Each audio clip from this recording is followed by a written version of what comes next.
When the Super Bowl ended, the ball would be in the hands of Tom Brady. I don't know why we ever think it won't. The Super Bowl does end with the football in the hands of Tom Brady. Some love him, some hate him, but what you need to call him tonight is a 7-time Super Bowl champion. Tom Brady leads the Tampa Bay Buccaneers to their second Super Bowl win. The Bucs get it done at home as they win Super Bowl 55, 39-21. That's right, JC. Tom Brady becoming a 7-time Super Bowl champion as the Bucs take care of business over Patrick Mahomes and the Kansas City Chiefs. And you know who's got an opinion about this? He was watching it in the conference room. ABC 7's Nate Ryan. He was watching the game closely. Nate, what made the difference here tonight? JC, you were just gonna let Jim Nantz steal all my thunder right there with the perfect shot call? Come on, I don't have the Vineyard Vine sponsorship like Nance, but I do have the highlights. JC, the difference tonight, you could have been watching an old Super Bowl rerun on accident, and you probably would have had like a 40% chance of not really missing out on anything because the difference maker was the same as it's been 7 times in the last 20 years. It's GQ Tom. Who else? Like a stallion in the sunset. Brady threw for 3 touchdown passes on the night. This one was straight out of my high school years. Rob Gronkowski. That made it 14-3, and honestly, that was the winning score. Brady was superfluous, but the Tampa Bay defense is what won this game. Chasing around Patrick Mahomes like a squirrel in a dog park.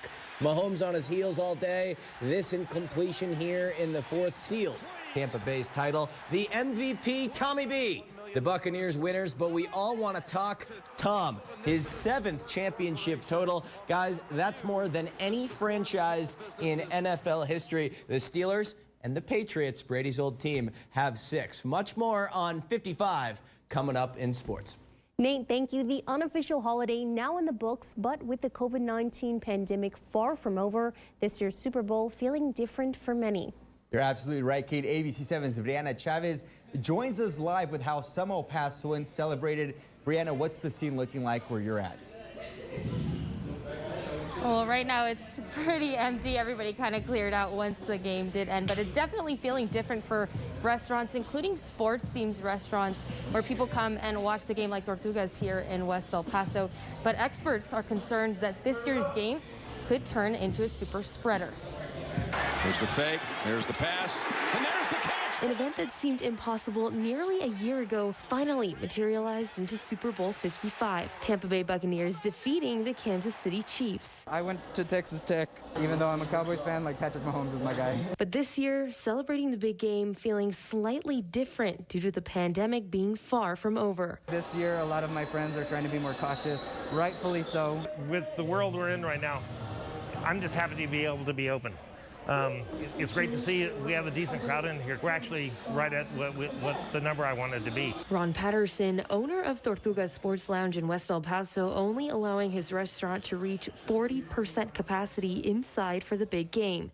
We sanitized everything before anybody got here. We're taking care of people. And while restaurants are trying to take safety precautions, there may be a danger at home. Many El Pasoans spend the unofficial Super Bowl holiday on the couch with their families and friends, eating food and hanging out, which is why experts are concerned Super Bowl Sunday could turn into Super Spreader Sunday, despite hopeful signs of declining cases and hospitalizations across the country. Do I think like it's something to be cautious about? Of course, you know, but at the same time, it's like I think if everybody takes the proper precautions, I think it should still be a relatively safe place to be, you know. And in a year unlike any other, as you just saw, the American tradition does continue. But of course, ABC 7 will be keeping a close eye on those new COVID-19 case numbers. Live in West El Paso, Brianna Chavez, ABC 7.